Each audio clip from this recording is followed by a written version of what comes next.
எந்த பாயிண்ட்ல வந்து நீங்கள் ஏடிஎம்கேல சேர்றீங்க? இளைஞரணி செயலாளராக நீங்கள் தான் இருக்கீங்க. 2G இந்த நிமிஷம் வரைக்கும் இருக்கேன். அப்போ உங்கள் லீக்கில் பாரதிய ஜனதா என்ற ஒரு நம்ம கட்சியில் சேர்ந்து 1 மாதம் ஆகுது. ஆனால் வந்து உங்களை நீக்கியிருக்கணும்ல, அதிமுக நீக்கியிருக்கணும். என்ன கவனக்குறைவா அவங்களுக்கு? அதனால் இதில் கவனம் செலுத்துவாங்க. அது இன்றைக்கே கூட நடக்கலாம், இல்லை நாளைக்கு நீங்கள் அதை கேட்டுட்டீங்க, அதனால் அது இன்றைக்கே கூட நடக்கலாம்.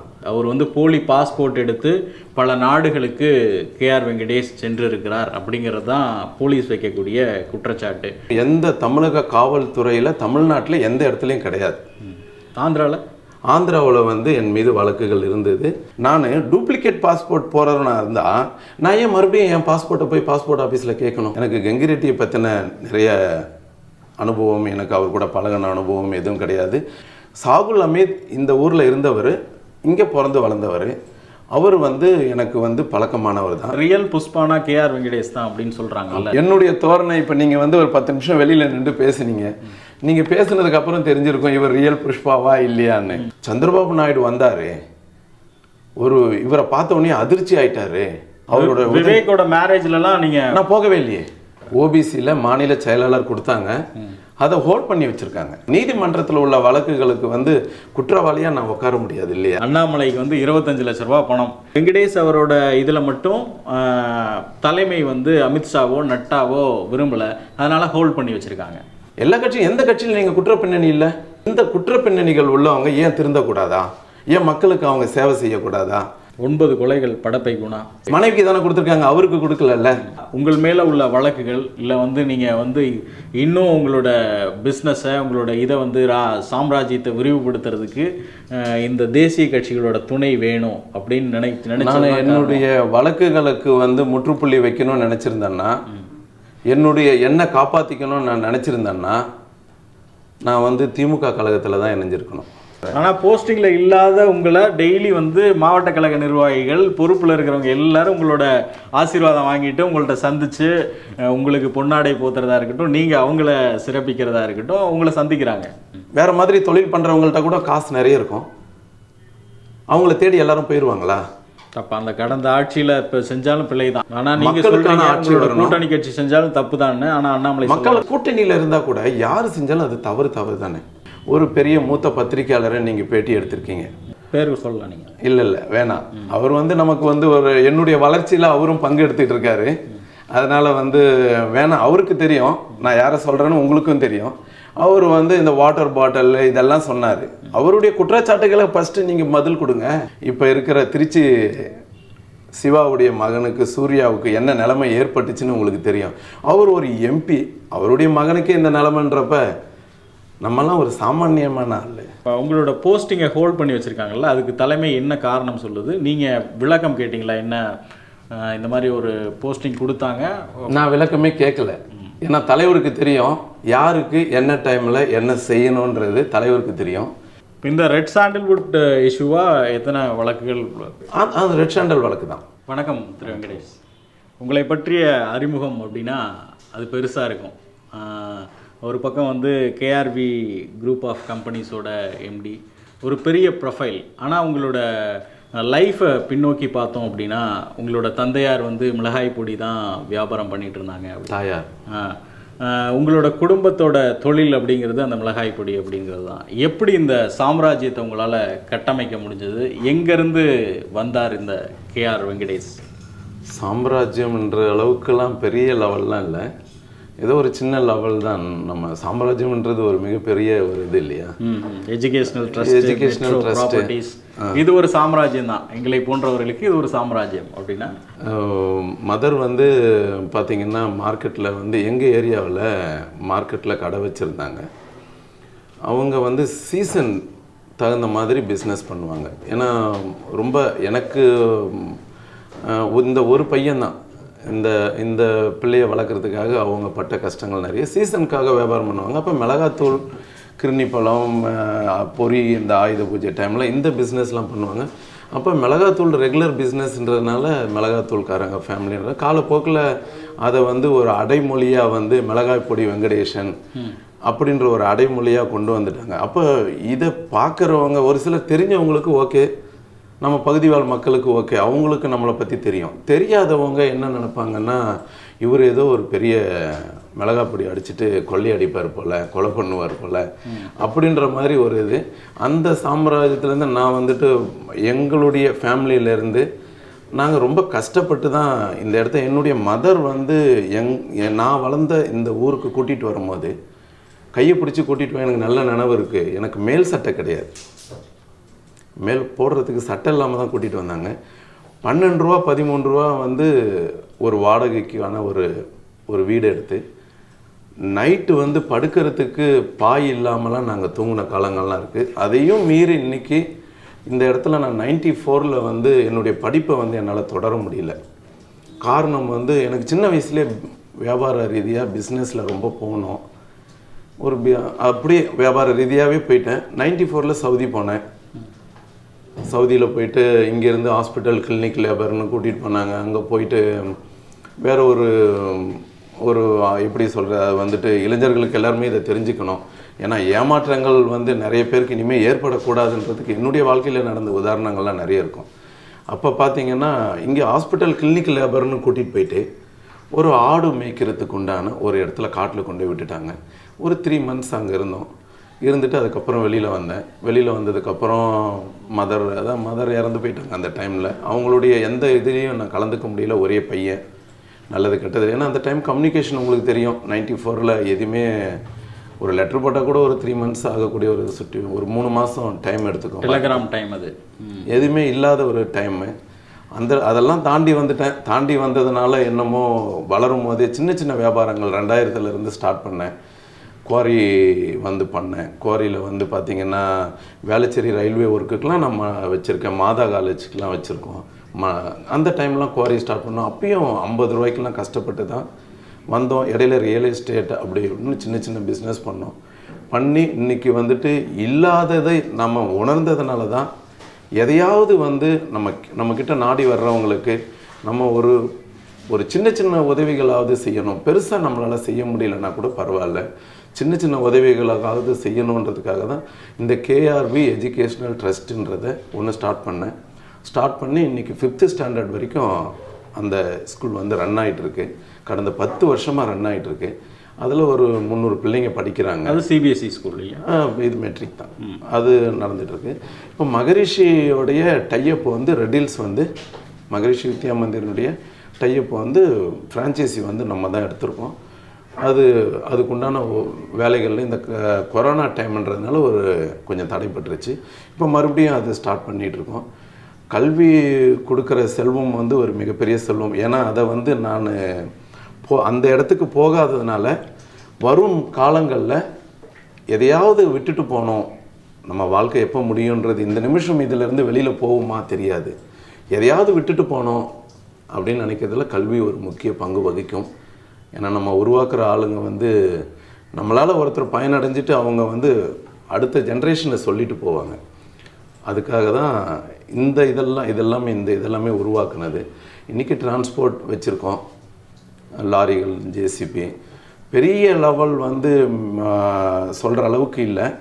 ஆனால் ஏதோ கடவுளுடைய ஆசீர்வாதத்தால் இறைவன் போட்ட இந்த வாழ்க்கையில் ஒரு சின்ன மைல்கல்ல நம்ம தொட்டிருக்கோம், அவ்வளோதான்.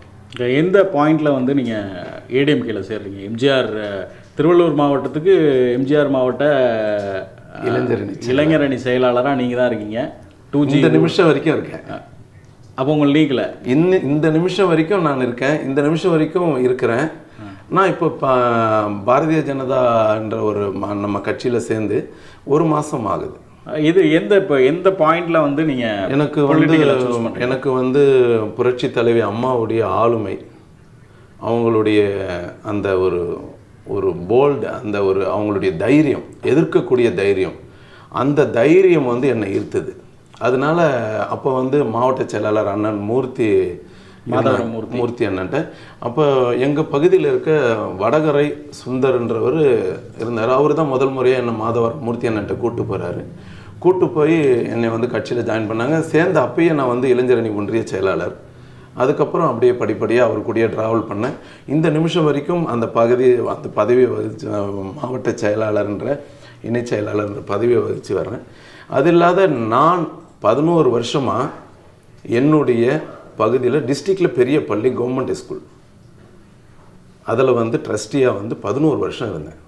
நான் படித்த பள்ளி, நான் ஸ்கூல் எஜுகேஷன் தாண்டல, ஆனால் அதில் நான் ட்ரஸ்டியாக 11 வருஷம் இருந்தேன் பிடிஏல. எப்படி வந்து அதிமுகவில் பொறுப்பில் இருக்கிறீங்க, பொறுப்பில் இருந்துகிட்டே பிஜேபியில் எப்படி?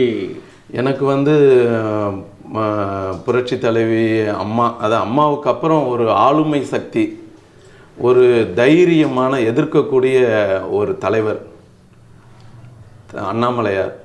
அவர் அண்ணாமலை தலைவரனுடைய அந்த ஸ்பீச்சு, அவர் எதிர்க்கக்கூடிய ஒரு, இந்த அரசாங்கத்தை எதிர்க்கக்கூடிய ஒரு துணிவு, அது என்னை ஈர்த்துது அவர் பக்கம். அந்த ஒரு காரணம் தான், அது ஒரு காரணம். தேசியம் காப்போம் தெய்வீகம் வளர்ப்போம். தேசியம்ன்றது வந்து அனைத்து மதத்தையும் சார்ந்தது தான், ஒரு மதத்தை சார்ந்தது மட்டும் இல்லை. தெய்வீகம்ன்றதும் எல்லா மதத்தையும் சார்ந்தது தான். அது ரெண்டுமே, தேசியம் காப்போம் தெய்வீகம் வளர்ப்போம், அந்த கொள்கை பிடிச்சிருந்தது. ஏன்னா நான் அந்த பாட்டுக்கு போகக்கூடாதுன்னு நினைக்கிறேன். வேல் எடுத்துட்டு ஆட்சிக்கு வந்துட்டு வேறு மாதிரி இன்றைக்கி ஆட்சியை நடத்திக்கிட்டு இருக்கிறதுக்கு இந்த பிஜேபியினுடைய கொள்கைகள் வந்து ரொம்ப பிடிச்சிருந்தது. அதனால் அது. ஆனால் வந்து உங்களை நீக்கியிருக்கணும்ல, அதிமுக நீக்கியிருக்கணும். என்ன கவனக்குறைவா அவங்களுக்கு? கவனக்குறைகள் இல்லை. இன்றைக்கும் அவர் தான் மாதவரம் மூர்த்தி மினிஸ்டராக இருக்கார், பொறுப்பில் இருந்தார். மாவட்ட செயலாளரும் அவர் தான். மாவட்ட செயலாளரும் அவர் தான். மாவட்ட செயலாளரும் அவர். உங்கள் மேலே அவ்வளோ அன்பா? அன்புன்றது கிடையாது. தனிப்பட்ட முறையில் நான் வந்து இப்போ நான் உங்களோட பழகினாலும் ஒரு சகோதரனாக தான் பழகுவேன். அவர் குடும்பத்திலே நான் ஒரு சகோதரனாக தான் இருந்தேன். அவங்களுக்கு இன்றைக்கி நிறைய வேலை சுமைகள், அவங்க வந்து இதை நீக்கியே அவங்க அது செஞ்சு தானே ஆகணும். இன்றைக்கி இல்லை நாளைக்கு அதை செஞ்சு தான் ஆகணும். அவங்களுடைய வேலை பளு, அவங்களுக்கு இன்றைக்கி கட்சியினுடைய கட்டுப்பாடுகளில் நிறைய ரூல்லாம் அவங்க பிரேக் பண்ணி போயிட்டுருக்காங்க. அதனால் அவங்களுக்கு இதில் கவனம் செலுத்தக்கூடிய நேரம் குறைவாக இருக்கிறதுனால இதில் கவனம் செலுத்துவாங்க. அது இன்றைக்கே கூட நடக்கலாம், இல்லை நாளைக்கு நீங்கள் அதை கேட்டுட்டீங்க, அதனால் அது இன்றைக்கே கூட நடக்கலாம். உங்களை பற்றியான இந்த அறிமுகத்துக்கு பின்னாடி உங்களை பற்றி வரக்கூடிய செய்திகள், உங்களுடைய பின்னணி அப்படிங்கும்போது, உங்களை வந்து பாஸ்போர்ட் ஆஃபீஸ்லாம் கைது பண்ணுறாங்க 2015. அது ஒரு பெரிய ப்ரெஸ் மீட் வச்சு திருப்பதி போலீஸார் தாங்கள் எதையோ சாதிச்சிட்டோம், வீரப்பனை பிடிச்சப்போ எப்படி வந்து ஒரு வீரப்பனை பிடிச்சிட்டா எப்படி ஒரு ப்ரெஸ் மீட் வைப்பாங்களோ அந்த மாதிரி திரு KR வெங்கடேஷை பிடிச்சதும் ஒரு ப்ரெஸ் மீட் வச்சாங்க. அது அன்றைய ஊடகங்கள் எல்லாத்துலேயும் வந்து தலைப்புச் செய்தி. கங்கி ரெட்டி, சாகுல் ஹமீது இவங்களோடலாம் அவங்களுக்கு தொடர்பு இருக்குது, அவர் வந்து போலி பாஸ்போர்ட் எடுத்து பல நாடுகளுக்கு KR வெங்கடேஷ் சென்று இருக்கிறார் அப்படிங்கிறது தான் போலீஸ் வைக்கக்கூடிய குற்றச்சாட்டு. அதுவும் இல்லாமல் பல வழக்குகள் உங்கள் மேலே இருக்கு. என் மீது என் மேலே வந்து 2011 வந்து செங்குன்றம் காவல் நிலையத்தில் வழக்கு வந்து போட்டாங்க. அந்த வழக்குகளினுடைய சில இதை வந்து நான் உங்களுக்கு காட்டணும். ஏன்னா அப்போ தான் வந்து உங்களுக்கும் அது தெரிய வரும். இதை நீங்கள் படிக்கணும். ஸ்டாலின் தூண்டுதலின் பேரில், அதாவது 2G ஸ்பெக்ட்ரம் ஊழல் டிஜிட்டல் பேனர் வைத்த ஸ்டாலின் தூண்டுதலின் பேரில் அதிமுகவினர் மீது பொய் வழக்கு. செங்குன்றம் இன்ஸ்பெக்டர், அப்போதைய இன்ஸ்பெக்டர் சுப்பிரமணி அராஜகம் பண்றார். இதுதான் வந்து தினபூமியோட செய்தி. அன்றைய நாளேடு நமது எம்ஜிஆரும் செய்தி வெளியிட்டிருக்கிறாங்க. ஏன்னா இது நீங்கள் வந்து அப்போது ADMKல இருந்தீங்க அப்படின்றனால அடுத்தடுத்து வந்து செய்திகள் நமது எம்ஜிஆர் தினபூமி 2-4 அது அந்த டைமில் புரட்சி தலைவி அம்மா கூட ஒரு ஒரு ப்ரெஸ் ரிலீஸ் வந்து பண்ணாங்க. கழக வழக்கறிஞர்கள் போய் கலெக்டர்கிட்ட மனுலாம் கொடுத்தாங்க. அதில் எல்லாமே இருக்கும் உங்களுக்கு. இதெல்லாம் நடந்தது. அதுக்கப்புறம் வந்து என் மீது எந்த வழக்கும் வந்து இது பண்ணலை. அதுக்கப்புறம் வந்து ஆந்திரா போலீஸ் ஒரு டைம் வந்தாங்க, போனாங்க. நான் இல்லை அந்த ஸ்பாட்டில். எல்லாமே ஒரு வழக்கு, அந்த வழக்கையும் முடித்து வச்சுட்டாங்க. அந்த வழக்கும் இப்போ இல்லை. இந்த வழக்கை தவிர்த்து என் மீது எந்த வழக்கும் எந்த தமிழக காவல்துறையில் தமிழ்நாட்டில் எந்த இடத்துலையும் கிடையாது. ஆந்திராவில் வந்து என் மீது வழக்குகள் இருந்தது. இன்றைக்கி அதுக்கு உண்டான வழக்குகள் வந்து ஒரு சில வழக்குகள் வந்து இன்னும் ஒரு சில வழக்குகள் 2014க்கு முன்னாடி என் மீது எந்த வழக்கும் கிடையாது. அதுக்கப்புறம் வந்த சந்திரபாபு நாயுடு கவர்மெண்ட்டு, அவருடைய கவர்மெண்ட்டில் சில விஷயங்களுக்காக பொய் வழக்கு எல்லார் மேலேயுமே போடப்பட்டுச்சு. இங்கே இருக்கிற நீங்கள் மீடியா உங்களுக்கு சோர்சஸ் இருக்கும். அந்த டைமில் எல்லார் மேலேயுமே போடப்பட்ட பொய் வழக்குகள். ஒரு ஆள் மேலேயும் 70 கேஸ் 80 கேஸ். ஒரு எஃப்ஐஆர்லேயும் 100 பேர் 110 பேர். ஒரு ரெட் சாண்டல் வழக்குன்னா ஒரு செம்மர கடத்தல் வழக்குன்னு சொன்னால் அந்த வழக்கு வந்து இந்தியன் ஃபாரஸ்ட் ஆக்டில் 3 டேஸில் பெயில் கொடுத்துருவாங்க. ஆனால் இவங்க என்ன பண்ணாங்க, எல்லா கேஸ்லையும் 307 இன்க்ளூட் பண்ணாங்க. அதுக்கு காரணம் என்னென்னா அவங்க பெயிலில் வரக்கூடாது, இம்மீடியட்டாக பெயிலில் வரக்கூடாது அப்படின்னு கொண்டு வந்தாங்க. பாஸ்போர்ட் ஆஃபீஸில் என்னை வந்து இவங்க ஒரு ஆள் மேலே கண்டினியூ எஃப்ஐஆர் மற்றும் பல ஒரு வழக்கு கிடையாது, ஒருத்தர் மேலே நிறைய போட்டாங்க. அதில் வந்து சில வழக்குகள் முடிச்சுட்டு பண்ணிட்டோம்.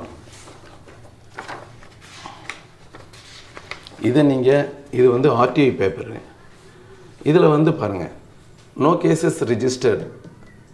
இது வந்து இதெல்லாம் நீங்கள் பார்க்கணும். சில வழக்குகள் வந்து இது சூப்பரிண்டென்டென்ட் ஆஃப் போலீஸ் சித்தூர் உங்கள் மேலே வழக்கு இல்லை அப்படின்னு சொல்லி ஆர்டிஐயில் போடும்போது கொடுக்குறாங்க. சில வழக்குகள் வந்து நம்ம நீதிமன்றத்தில் இருக்கோம் இல்லையா, அந்த நீதிமன்றத்தில் உள்ள வழக்கு என் மீது ஏதாவது ஒரு ஜட்ஜ்மெண்ட் வந்திருக்கணும், என்னை குற்றவாளி ஆக்கியிருக்கணும் இல்லையா. ஒரு குற்றவாளி ஒரு ஜுடிஷியல் கஸ்டடியில் இருக்கிறால குற்றவாளியாக வந்து யாருமே சொல்லக்கூடாது. ஏன்னா நான் வந்து குற்றவாளின்றது நிரூபிக்கவே படலை. நிரூபிக்கப்படாத ஒரு வழக்குக்கு ரெண்டாவது பாஸ்போர்ட் ஆஃபீஸில் நீங்கள் கேட்டிருந்தீங்க, பல பாஸ்போர்ட் இன்றைக்கி வரைக்கும் 2011 காவல்துறை என் மீது இந்த கேஸ் பேனர் வச்ச கேஸ் போட்டதுக்காக நான் பாஸ்போர்ட் ஆஃபீஸ் போனேன். அப்போ எனக்கு பாஸ்போர்ட் கொடுக்கவே இல்லை. அதுக்கப்புறம் ஹைகோர்ட்டில் போய் 1 இயர் பாஸ்போர்ட் வாங்கினேன். நான் பெரிய எல்லா கண்ட்ரிக்கும் நான் போன ஆள் வந்த ஆள்லாம் கிடையாது, அவ்வளோ பெரிய ஆள்லாம் நம்ம கிடையாது. நான் டூப்ளிகேட் பாஸ்போர்ட் போகிறவனா இருந்தால் நான் ஏன் மறுபடியும் என் பாஸ்போர்ட்டை போய் பாஸ்போர்ட் ஆஃபீஸில் கேட்கணும்? ஏன் நான் பாஸ்போர்ட் ஆஃபீஸுக்கு போனேன்? என்கிட்ட தான் பல பாஸ்போர்ட் இருக்கேன், நான் அதில் ட்ராவல் பண்ணியிருக்கலாமே. நான் அந்த பாஸ்போர்ட்டை மறுபடியும் ரினியூவலுக்காக போனேன். அந்த டைமில் என்ன அங்கே அரெஸ்ட் பண்ணாங்க. அதுதான் நடந்தது. ஒரு விஷயம் வந்து உங்களுக்கு தெரியும், சாதாரண ஆளை பிடிச்சா கூட காவல்துறைக்கு இந்த மாதம் எந்த கேஸும் இல்லைன்னா அவங்கள பெரிய கேஸாக காட்டி அந்த வழக்கில் அவர் பிடிச்சதா வந்து ஒரு சில விஷயங்கள் நடக்கும். நீங்கள் மீடியாவில் இருக்கிறதுனால உங்களுக்கு எல்லாமே தெரியும்.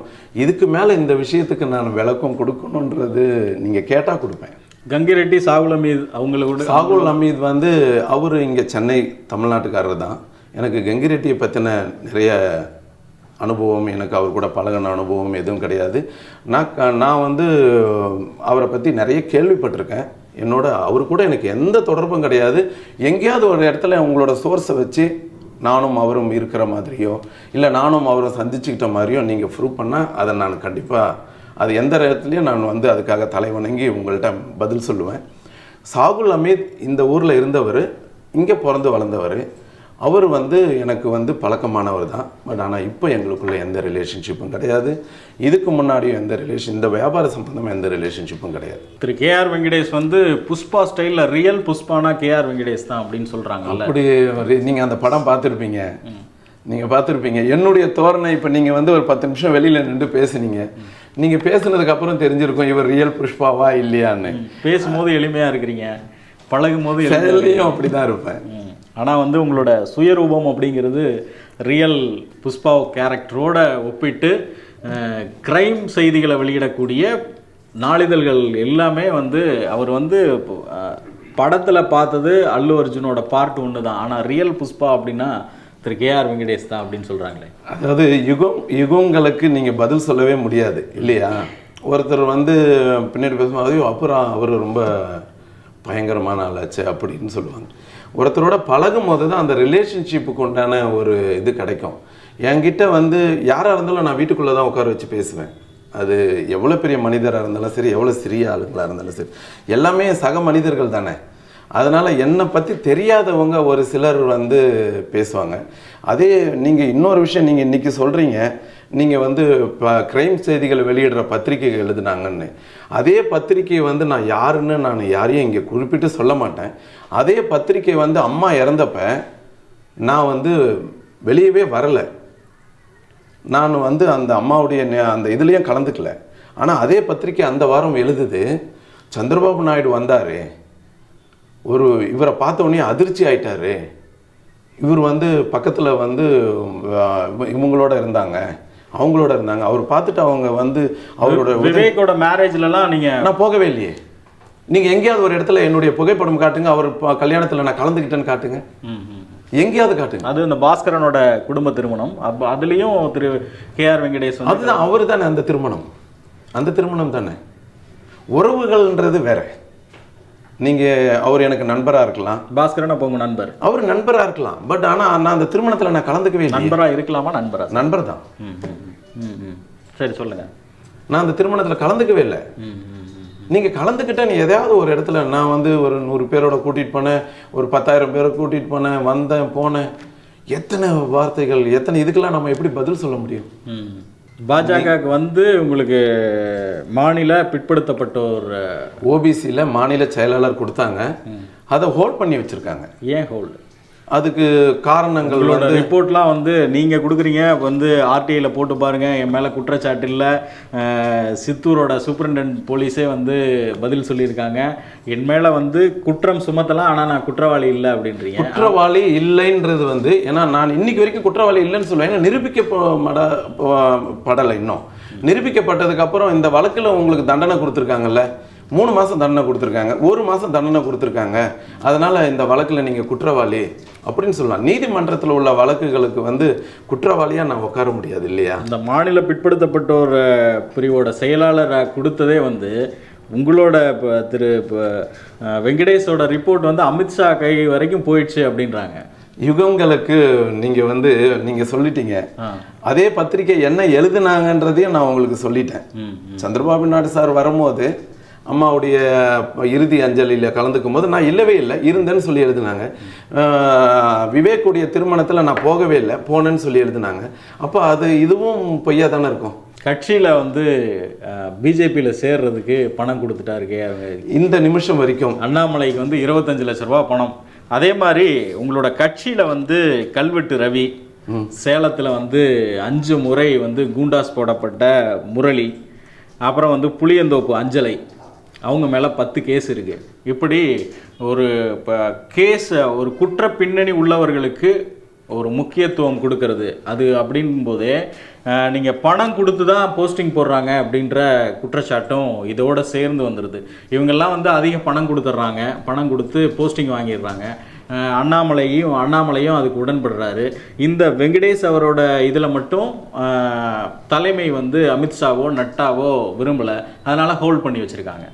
அது வந்து ஹோல்ட் பண்ணி வச்சுருக்காங்க அப்படின்றதுக்கு வந்து நான் இன்னைக்கு வரைக்கும் அதிமுகவில் நீக்கப்படலைன்றதை சொல்லிட்டேன். இந்த கட்சிக்கு நம்ம வந்து பிஜேபின்றது வளர்ந்து வரும் ஒரு மிகப்பெரிய, இன்னைக்கு வந்து 2024 ஒரு மிகப்பெரிய சாம்ராஜ்யம் பண்ணுவாங்க. இன்னைக்கு வரைக்கும் சென்ற இடமெல்லாம் சிறப்புன்ற மாதிரி தலைவர் எங்கெல்லாம் போகிறாரோ அங்கெல்லாம் ஒரு 20,000 இல்லை 2 லட்சம் பேர் கூடுற அளவுக்கு வந்து சென்ற இடமெல்லாம் சிறப்பு தான் தலைவருக்கு. அதனால் வந்து இந்த கட்சியில் இன்னும் சில மாவட்டம், இப்போ நான் வந்து இந்த மாவட்டம் திருவள்ளூர் கிழக்கு மாவட்டத்தில் என்னால் ஆன சில, என் கூட ஒரு 10 பேர் இருப்பாங்க இல்லையா, ஒரு 100 பேர் இருப்பாங்க. அந்த 10 பேர் ஒரு 100 பேரை கூப்பிட்டு வருவாங்க, அந்த 100 பேர் இன்னொரு 1000 பேரை கூப்பிட்டு வருவாங்க. அந்த வளர்ச்சிகளை தடுக்கிறதுக்கு உண்டான சில பிடிக்காதவங்க சில பேர் இருப்பாங்க. ஏன்னா 100 பேரும் நமக்கு நல்லவனாக ஆக முடியுமா? நம்ம 10 பேருக்கு கெட்டவனாக கண்டிப்பாக இருக்க முடியும். ஏன்னா அவங்க நம்மளை பற்றி தெரியாதவங்களா இருப்பாங்க, நம்மளை பற்றி புரியாதவங்களா இருப்பாங்க. அதில் அந்த மாதிரி சொல்லலாம். அதனால் குற்ற பின்னணிகள் உள்ளவங்களுக்கு நீங்கள் வந்து பதவி கொடுக்குறீங்க அப்படின்னு சொன்னால், எந்த கட்சியில் நீங்கள் வந்து ஏன் பாரதிய ஜனதாவை மட்டும் நீங்கள் குற்றம் சொல்கிறீங்க? எந்த கட்சி? நீங்கள் எல்லா கட்சியிலையும் நீங்கள் எடுங்க, எல்லா கட்சியிலையும் எடுங்க, திராவிட இயக்கங்கள் எடுங்க, எல்லா கட்சியும். எந்த கட்சியில் நீங்கள் குற்ற பின்னணி இல்லை? குற்ற பின்னணி இருக்குது, எல்லாருக்கும் இருக்குல்ல, எல்லா கட்சியிலுமே இருக்குல்ல. ஏன் அதை பேச மாட்டேன்றீங்க? இதில் வந்தவங்களை மட்டும் ஏன் பேசுகிறீங்க? இவங்க மேலே தானே கூண்டாஸ் அதிகமாக இருக்குது. யார் மேலே? கூண்டர் சட்டம் எல்லார் மேலேயும் இருக்குது. நீங்கள் வந்து இன்னைக்கு வந்து நம்மளுடைய தமிழக முதல்வர், நீங்கள் வந்து அவர் மேலே அவருக்கு வந்து என்ன ஒரு தகுதி வந்து இருக்குன்னு நீங்கள் வந்து யோசிக்கிறீங்க? அவர் வந்து வளர்ந்து மிசாவில் அடிபட்டார். அவங்களுடைய தந்தையார் வந்து பாளையங்கோட்டை சிறையில் இருந்தார், பாம்புகள் பள்ளிகள்னு நடுவில் இருந்தார். அதனால தானே அவங்களுக்கெல்லாம் வந்து பதவிகள் வந்து, அதெல்லாம் வந்து மக்களுக்காக நடத்தின போராட்டம். ரைட்டு, மக்களுக்காக நடத்தின போராட்டங்கள். இந்த குற்ற பின்னணிகள் உள்ளவங்க ஏன் திருந்தக்கூடாதா? ஏன் மக்களுக்கு அவங்க சேவை செய்யக்கூடாதா? ஏன் அவங்க திருந்தி வாழ்கிறவங்களுக்கு ஒரு லைஃப் நீங்கள் கொடுக்கலாம்ல? 9 கொலைகள் படப்பை குணா. சரி, அது அவரோட மனைவிக்கு தானே கொடுத்துருக்காங்க, அவருக்கு கொடுக்கலல்ல. மனைவி கெட்டவங்களா? என்னுடைய மனைவி என் மேலே நீங்கள் வந்து புஷ்பான்னு நீங்கள் வந்து ஒரு புஷ்பா கேரக்டர் அதெல்லாம் சொல்லலாம். என்னுடைய மனைவி என்னை கல்யாணம் பண்ணதுனால அவங்க என்னுடைய குடும்பத்தில் ஒருத்தரானதுனால அவங்க குற்ற பின்னணியில் உள்ளவங்கள ஆயிடுவாங்களா? இல்லை, ஆக மாட்டாங்க. அப்புறம் ஏன் நீங்கள் அவங்கள குற்றம் சொல்கிறீங்க? ரவுடிகளின் புகலிடமா இதை மாத்துறது. எங்கேயோ குஜராத்தில் நடந்த பல்வேறு பாஜக ஆட்சி செய்த மாநிலங்களில் எப்படிலாம் வந்து சிறுபான்மையினருக்கு எதிரான கலவரத்தை தூண்டி வர்றது, அதன் மூலமாக அரசியல் செய்கிறது. அதற்காக தான் வந்து தமிழக பாஜக இப்படியான ஆட்களுக்கு பதவி கொடுத்து பொறுப்பு கொடுத்து மிகப்பெரிய திட்டமிடலோட 2024 வருது தேர்தல். அதுக்கடுத்து இன்னும் 4 ஆண்டுகளில் சட்டமன்ற தேர்தல் வருது. இதற்கெல்லாம் இப்படி களத்தை தயார் பண்ணுறது தானே ஒரு அரசியல். தமிழக மக்கள் வந்து ரொம்ப ரொம்ப புத்திசாலிங்க, ரொம்ப படித்தவங்க. நீங்கள் எந்த எந்த ஸ்டேட்டில் எடுத்துக்கிட்டாலும் இந்த அளவுக்கு வந்து நீங்கள் வந்து ஒரு புத்திசாலின்றதை வந்து எப்படி சொல்கிறது, இவங்க வந்து பெரிய போராட்டங்களில் கலந்துக்க மாட்டாங்க. பெரிய அரசியல் கட்சிகள் வேணால் போராட்டங்கள் நடத்துவாங்க. கலவரம் தூண்டுற அளவுக்கு மக்களை வந்து திசை திருப்பவே முடியாது. மக்களுக்கு வந்து யார் வந்தால் நல்லது பண்ணுவாங்க, யார் வந்தால் நல்லா இருக்கும் அப்படின்றது தெரியும். அது வந்து இப்போ வந்து மக்கள் எல்லாமே வந்து தலைவருடைய அண்ணாமலை பக்கம் வந்து பாரதிய ஜனதா கட்சின்ற ஒரு இயக்கம் இங்கே வந்து மிகப்பெரிய ஒரு கால் ஊன்றுதல் இங்கே வந்து வரவே முடியாது. கோட்டையை வந்து சென்னை வந்து திராவிட கோட்டை, அந்த கோட்டையில் தான் நேற்று வந்து ஓட்டை விழுந்துருச்சு. அதனால் நேற்று நடத்தின கூட்டத்துக்கு உங்களோட ஸ்பான்சர் எவ்வளோ? ஒன்றுமே இல்லை. நான் இன்னைக்கு வரைக்கும் பாரதிய ஜனதா கட்சியில் இணைஞ்ச நாள்லேருந்து இந்த நிமிஷம் வரைக்கும் ஏதாவது ஒருத்தருக்கு நான் பேனர் கூட இன்னைக்கு வரைக்கும் நான் அடிக்கலை, என்னுடைய சொந்த செலவில். இதுக்கு வந்து நீங்கள் எப்படி என்ன சத்தியம் பண்ணால் நீங்கள் எடுத்துப்பீங்கன்னு எனக்கு தெரியல. எங்கேயுமே நான் ₹1 காசு செலவு பண்ணல. தமிழ்நாட்டை பொறுத்த வரைக்கும் திராவிட கட்சிகளை பார்த்து தான் வளர்ந்துருப்பீங்க. மேபி உங்களோட அப்பா, உங்களோட தாத்தா இவங்கெல்லாம் இருந்தப்பயே திராவிட கட்சிகள் தான் இங்கே வேரூன்றி இருந்துச்சு. போகணும் அப்படின்னு நினச்சா கூட திமுகவிலிருந்து விலகிறவங்க அதிமுகவுக்கு போவாங்க, அதிமுகவிலிருந்து விலகக்கூடியவங்க திமுகவுக்கு வருவாங்க. தேசிய கட்சிகள் அப்படிங்கும்போது பிஜேபி நீங்கள் தேர்வு பண்ணதுக்கு நான் வைக்கிற குற்றச்சாட்டா உங்கள் மேலே உள்ள வழக்குகள், இல்லை வந்து நீங்கள் வந்து இன்னும் உங்களோட பிஸ்னஸை உங்களோட இதை வந்து சாம்ராஜ்யத்தை விரிவுபடுத்துறதுக்கு இந்த தேசிய கட்சிகளோட துணை வேணும் அப்படின்னு நினைச்சு என்னுடைய வழக்குகளுக்கு வந்து முற்றுப்புள்ளி வைக்கணும்னு நினச்சிருந்தேன்னா, என்னை காப்பாற்றிக்கணும்னு நான் நினச்சிருந்தேன்னா நான் வந்து திமுக கழகத்தில் தான் இணைஞ்சிருக்கணும். ஏன்னா இன்றைக்கி அவங்க ஆளுங்கட்சி. அதில் போயிருந்தால் என்னை நான் காப்பாற்றிக்க முடியும். நான் இன்னும் வந்து என்னை வந்து ஒரு பெரிய சாம்ராஜ்யமாக வளர்த்துக்கிட்டு இருக்க முடியும். நான் பாரதிய ஜனதா என்ற கட்சி வந்து அதில் தானே நான் போய் இணைஞ்சிருக்கேன். அது வந்து உங்களுக்கு வந்து நான் தமிழ்நாட்டில் வந்து இன்னும் அவங்க காலே ஒன்றும் இல்லையே. இப்போ தானே வந்து தலைவர் வந்ததுக்கப்புறம், அதுக்கு முன்னாடி நம்ம இப்போ மத்திய மந்திரியாக இருக்கிற எல் முருகனும், அதுக்கு முன்னாடி தமிழிசேக்கா வந்ததுக்கப்புறம் தானே ஒரு பெரிய ஒரு சாம்ராஜ்யம், ஒரு கட்டமைப்பே வந்து இங்கே வந்து கண்டிப்பாக உருவாகும். இந்த உருவாகிறப்ப நம்மளால் ஒரு சின்ன தேசியமும் தெய்வீகமும் காப்போம்ன்ற ஒரு கொள்கை எனக்கு பிடிச்சிருந்ததுனால தான் நான் இதில் போகிறேன். எனக்கு மற்ற எந்த எதிர்பார்ப்பும் எனக்கு கிடையாது. எனக்கு இந்த கட்சியை பொறுத்த வரைக்கும் எந்த எதிர்பார்ப்பும் கிடையாது. நான் அதிமுகவில் இருக்கும் போதே நான் கேட்டிருந்தேன்னா எனக்கு எந்த பதவினாலும் அண்ணன் மூர்த்தி என்னை வந்து போட்டிருப்பாங்க. நான் அதில் நான் இன்னைக்கு வரைக்கும் நான் ஒரு விஷயம் உங்களுக்கு தெளிவுபடுத்துகிறேன். ஆனால் போஸ்டிங்கில் இல்லாத உங்களை டெய்லி வந்து மாவட்ட கழக நிர்வாகிகள், பொறுப்பில் இருக்கிறவங்க எல்லாரும் உங்களோட ஆசீர்வாதம் வாங்கிட்டு உங்கள்கிட்ட சந்தித்து உங்களுக்கு பொன்னாடை போத்துறதா இருக்கட்டும், நீங்கள் அவங்கள சிறப்பிக்கிறதா இருக்கட்டும், உங்களை சந்திக்கிறாங்க. அதுக்கு பணம் கொடுக்காம பணம் கிடையாது. பணம் மட்டுமே ஒரு மனிதனுடைய வளர்ச்சியை நிர்ணயிக்காது. அது நீங்கள் புரிஞ்சுக்கணும். பணம் மட்டுமே ஒரு மனிதனுடைய வளர்ச்சி, அவனுடைய செயல்பாடுகள், அவன் 4 பேர்கிட்ட நடந்துக்கிற விதம், அவனுடைய அணுகுமுறை, இதுதான் அவனை நிர்ணயிக்கும். பணம் வந்து ஒரு மனுஷனை பெரிய ஆள் ஆக்கும்னா இந்த யார்கிட்ட பணம் இல்லைன்னு நினைக்கிறீங்க? நீங்கள் வந்து அதை வேறு மாதிரி சொல்லலாம். வேறு மாதிரி தொழில் பண்ணுறவங்கள்ட்ட கூட காசு நிறைய இருக்கும். அவங்கள தேடி எல்லாரும் போயிடுவாங்களா? ஆனால் கொடுக்கணும்ல. இப்போ ஒரு அதாவது வந்து ஒரு லட்சாதிபதி கோடீஸ்வரர் இல்லை அது ரைட்டு. அவரை தேடி போகிறதுக்கும் நான் வந்து ஒரு டீ கடை வச்சிருக்கிற முருகேசன் வீட்டுக்கு போகிறதுக்கும் வித்தியாசம். நானும் அப்படிதான். நான் அவங்க வீட்டுங்களுக்கெல்லாம் தேடி போகிறதுனால எல்லாரும் வீட்டுக்கும் நான் எல்லாருக்கும் யாரும் வந்து அவங்கெல்லாம் குடிசை. நான் இப்போ வந்து மிகப்பெரிய ஒரு ஃபங்க்ஷன் நடந்ததுன்னா, ஒரு கிராண்ட் மேரேஜ் ஃபங்க்ஷன் நடந்ததுன்னா போவேன், ஒரு பொக்கே கொடுப்பேன், வந்துகிட்டே இருப்பேன். அதே ஏழைகள் வீட்டு திருமணம்னா கொஞ்ச நேரம் உட்காந்துருப்பேன். அது அவங்களுக்கு பிடிச்சிருக்கு, அவங்களுக்கு பிடிச்சிருக்கு, என்கிட்ட தேடி வராங்க. மற்றபடி என்னுடைய ஆளுமையோ என்னுடைய அதிகாரத்தோரணையோ என்னுடைய பண பலத்தாலேயோ எதுக்கும் என்னை தேடி வரல. என்னுடைய பகுதி வாழ் மக்களுக்கு என்னை பிடிச்சிருக்கு, அதுதான் தேடி வராங்க. இப்போ பாஜகவை நீங்கள் சூஸ் பண்ணதுக்கு இவ்வளோ ரீசன் சொன்னீங்க. பாஜக வளர்ந்துட்டு வருது, தமிழ்நாட்டில் வளர்ந்துட்டு வரக்கூடிய ஒரு கட்சி, தேசியமும் தெய்வீகமும் இருக்குது. ஆனால் பாஜக வந்து கையில் எடுக்கிற பிரச்சனைகள், திமுக அரசின் மீது வைக்கக்கூடிய ஊழலுக்கு சரியான ஆதாரம் இல்லை. ஊழல் வந்து பேசுகிறாங்க, ஆட்சியில் ஊழல் இருக்குது அப்படின்னு பேசுகிறாங்க, அதற்கான சரியான புள்ளி விவரங்கள் இல்லை. ஒரு மாணவி வந்து பள்ளிக்கூடத்தில் படிக்கிற மாணவி இறந்துடுறாங்க, அந்த மாணவி வந்து சாதிய மதம் மாற்றினாங்க, அதனால தான் மாறிட்டாங்க அப்படின்னு அதில் ஒரு பேக் அடித்து நின்ட்டாங்க. இந்த மாதிரி எந்த விஷயத்தையுமே முழுசாக செய்யக்கூட முடியாத ஒரு கட்சி, ஆனால் வந்து எதிர்கட்சியாக சொல்லிக்கிறாங்க. டெய்லி அறிக்கை, டெய்லி ப்ரெஸ் மீட்டு இதெல்லாம் கொடுத்துட்டா மட்டும் போதும். எதிர்கட்சிகள் தரப்பில் அவர் ஒரு விளம்பரம் தேடக்கூடிய தலைவர் தான் அவர் அப்படின்ற அளவுக்கு தான் இருக்குது. விளம்பரம் தேடக்கூடிய தலைவராக இருந்தால் இன்றைக்கி வந்து இருக்கிற அத்தனை மீடியாவும் பிஜேபியினுடைய பக்கம், எங்களுடைய அண்ணாமலை தலைவர் பக்கம் தான் திரும்பி இருக்கும். நேற்று மீட்டிங் நடந்தது.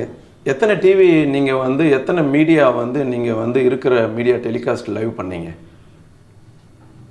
ரெட் ஃபிக்ஸ் பண்ணீங்க. எத்தனை நீங்கள் சேட்டலைட் டிவி எத்தனை டிவி லைவ் டெலிகாஸ்ட் பண்ணீங்க சென்னையில் நடக்கிற மீட்டிங்?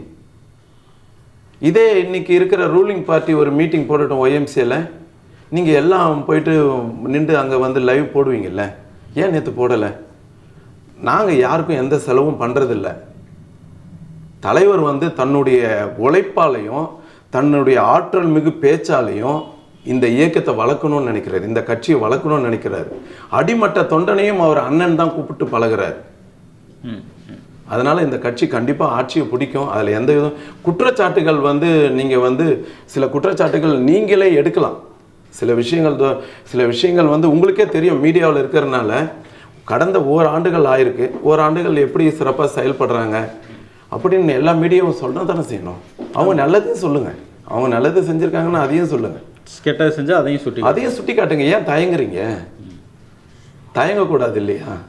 திராவிட மாடலில் என்ன பிரச்சனை? இந்த ஆட்சி ஒரு வருஷமாக செய்ய தவறிட்டாங்க அப்படின்ற விஷயங்கள்லாம் என்ன? நிறைய விஷயங்கள் செய்ய தவறிட்டாங்கன்னு சொன்னால் வந்துட்டு மறுபடியும் எல்லாரும் பேசுகிற விஷயமே நம்மளே வந்துட்டு பொங்கல் இனாம மற்ற விஷயங்கள். இப்போ பஸ் வந்து நீங்கள் வந்து மகளிருக்கான பஸ் வசதிகள்னு சொல்லி ஏற்படுத்தினாங்க. எத்தனை நீங்கள் போய் சர்வே பண்ணணும். இந்த இப்போ சென்னை மாநகரம் இருக்குன்னா டிஸ்ட்ரிக்ட் லெவலில் போயிட்டு பப்ளிக் கிட்ட நீங்கள் கேளுங்க, அம்மா நீங்கள் பஸ்ஸில் போகிறீங்க, உங்களுக்கான மகளிருக்கான பஸ்ஸு வருதா? சர்வே பண்ணுங்க. சர்வே பண்ணால் தானே உண்மை நிலவரம் கிடைக்கும். யாரோ ஒருத்தரை வந்து கூப்பிட்டு உட்கார வச்சு நீங்கள் வந்து நாங்கள் இதை கொடுத்துட்டோம் அதை கொடுத்துட்டோம், மக்கள்கிட்ட போய் நீங்கள் அடித்தட்டு மக்கள்கிட்ட போய் நீங்கள் கேளுங்க. அடித்தட்டு மக்கள்கிட்ட போய் கேட்டால் மட்டும்தானே நீங்கள் வந்து உண்மை நிலவரம் என்னன்னு புரியும்.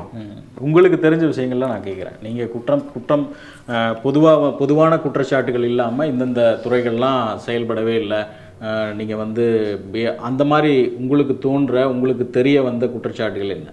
தெரிய வந்த குற்றச்சாட்டுகள் என்னன்னு சொன்னீங்கன்னா,